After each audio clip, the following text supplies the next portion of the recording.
today. I appreciate it very much, and I'm just delighted to be here.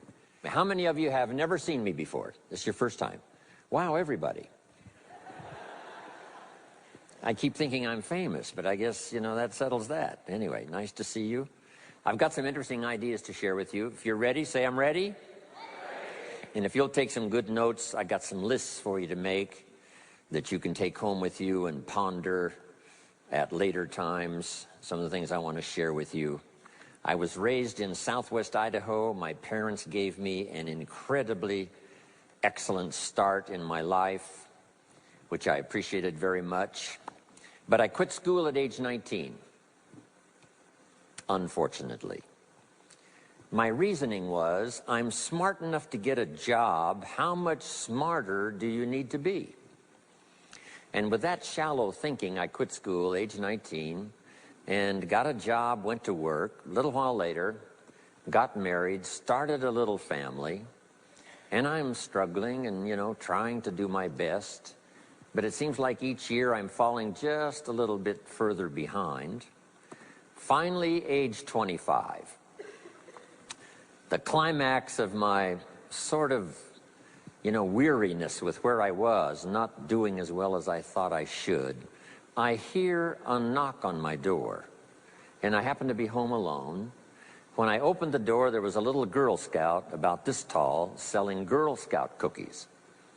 And she gave me the finest sales presentation I've ever heard. Girl Scouts around the world, no better organization. And we've got these cookies, only $2, several flavors. And with a big smile, she very politely asked me to buy. No problem, I wanted to buy. Big problem, I haven't got $2 in my pocket. Now, I'm a grown man, I live in America, I've been to 1 year of college, I'm married, I've got a family, and I don't have $2 in my pocket. And I didn't want to tell her that. So I did what I thought was next best. I lied to her. I said, hey, look, I've already bought lots of Girl Scout cookies. I've still got plenty in the house that we haven't eaten yet. And she said, oh, that's wonderful, thank you very much. And she leaves. And for my family and for my future. And shortly after that, I met a most extraordinary man, very wealthy, but a friend of mine said, you've got to meet this man. He's rich, but he's easy to talk to.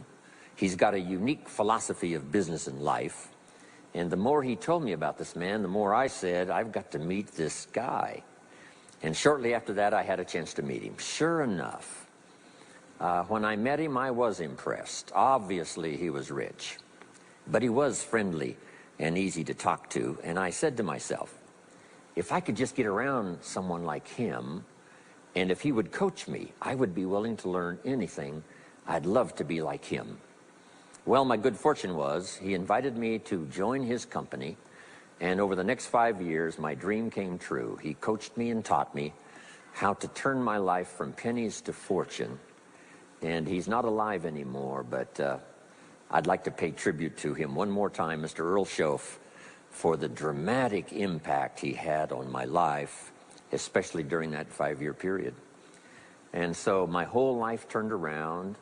I made my fortune by the time I was 32, starting at age 25. And some of the ideas that I want to share with you today came in these opening years of the 21st century. Here's some of my best advice. Number one, you've got to have more than one skill. It's okay to have one skill, but I'm telling you, if you want economic safety for the future, especially this century, my personal opinion, you need more than one skill. We've seen people, right, the last 15, 20 years that only had one skill, worked for this company for a long time. The division the guy worked for got chopped, eliminated. Now he loses his job. Now he tells us he's in economic distress. Why would that be? Simple answer. He only had one skill. So for economic safety for the future, my personal advice, you gotta have more than one skill. In fact, it led me to my first fortune, and that was learning more than one skill. I started learning these extra skills in Idaho, where I grew up. I knew how to milk cows, but it didn't pay very well. Then someone gave me this incredible advice. If you want to lay the foundation for a future fortune, you've got to learn more than one skill. And I started that process age 25. Here's the first one, and I started part-time. A little sales job that I got. A product that I believed in, learned how to present it well enough for somebody to say yes, gave excellent service so that that would lead to multiple sales, and this little extra part-time job in sales absolutely started multiplying my income. From milking cows, now I've got this ability now to start getting customers, keep them serviced, and make some money in this extra skill. So now I've got two skills, milking cows and finding customers. Here's the next skill I learned, just to give you a quick list. Next was finding good people. If you've got a little enterprise going and you need some people, you have to just go look for them. And when I learned this skill, finding good people for my little enterprise, I couldn't believe how it drastically changed my income. My income now starts to multiply, not just increase. So now I've got what? 3 skills: milking cows, getting customers, finding good people. I'm on my way. Here's the next one that paid me big money, in case you're interested, and that's organizing. Organizing simply means getting people to work together. Big challenge, but if you learn this skill, getting people to work together, they pay extraordinary money. Here's the next one that really increased my income substantially, and that's promotion and recognition. Rewarding people for small steps of progress. I mastered this one. And here's the philosophy behind it. Be so busy giving other people recognition, you really don't need it for yourself. I mastered this. Guess what it pays? Big money. Let me just give you one more, and it's in 3 parts. And that's communication. Learning to affect other people with your language. Of all the things not to be lazy about, it's language. So you got my good advice now? More than one skill, more than one language. Here's the rest. Learn the simple economic formula that works for everybody, and I can give it to you in just a couple of sentences. A simple economic formula. Kids can understand it.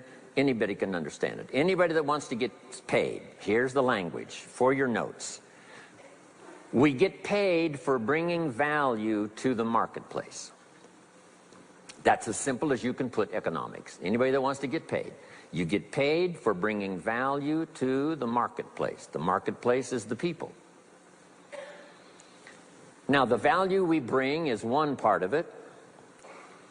A product or a service. But here's the other part. The value you become. So just off to the side, put the value is 2 parts. The value you bring, like a product. If you manufactured it, you might keep improving the product. If someone else manufactured it and you're out selling it, they probably keep improving the product. But this is the one you have to work on yourself. The value you become, like an entrepreneur, a leader, a teacher, supervisor, manager. What you become also pays much more than what you bring. Once I understood that, then here's what my mentor said. Go to work on yourself harder than you work on your job.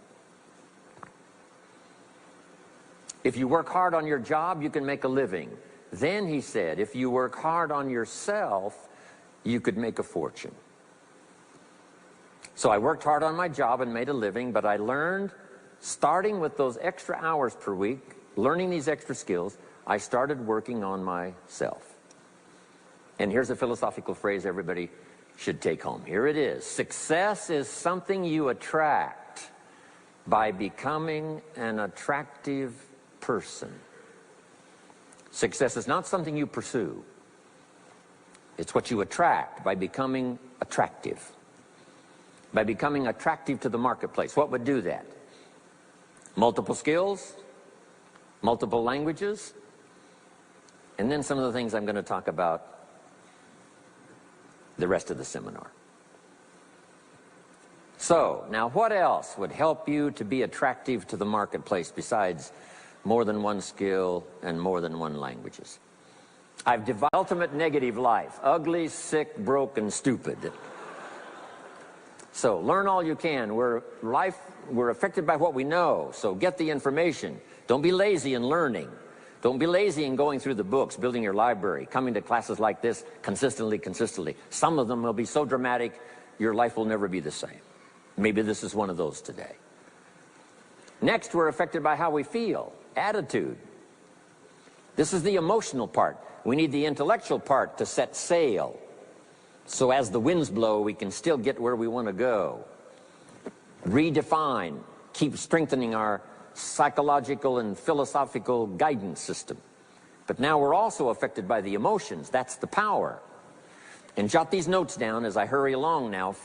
4 things to consider on attitude and how you feel. Here's number 1.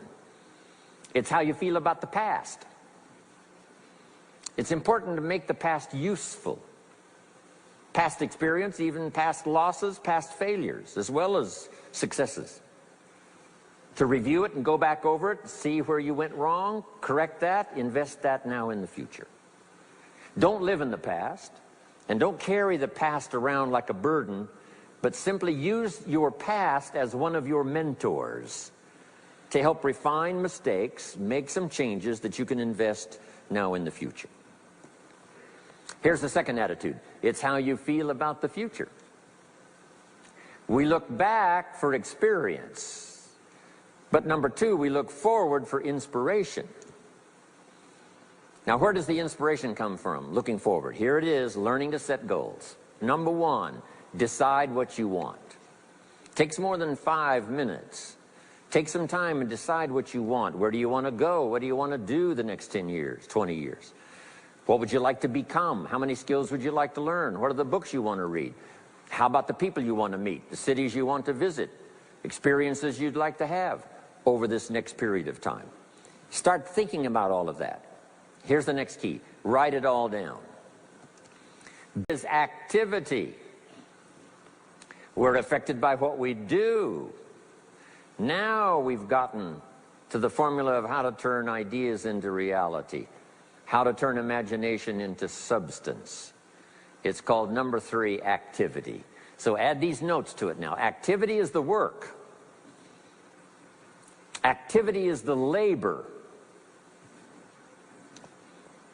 You might add labor pains. I'm short on personal experience here, but the mothers in the room would tell us that we know what that's all about. Labor pains. Why would an upcoming potential mother be willing to put herself through maybe a rather painful experience? She said, that's an easy answer. And it's for your notes. It produces new life. Why wouldn't she put herself to the labor? Now comes the miracle of new life. And whether it's new career life or new business life or new friendship life or new married life or new life of any kind, it has to come from the work. It comes from the labor. In fact, labor was so important. Here was the original formula for labor. If you have forgotten it, remind yourself. For your notes, 6 days of labor and what? 1 day of rest. Now it's important not to get those numbers mixed up.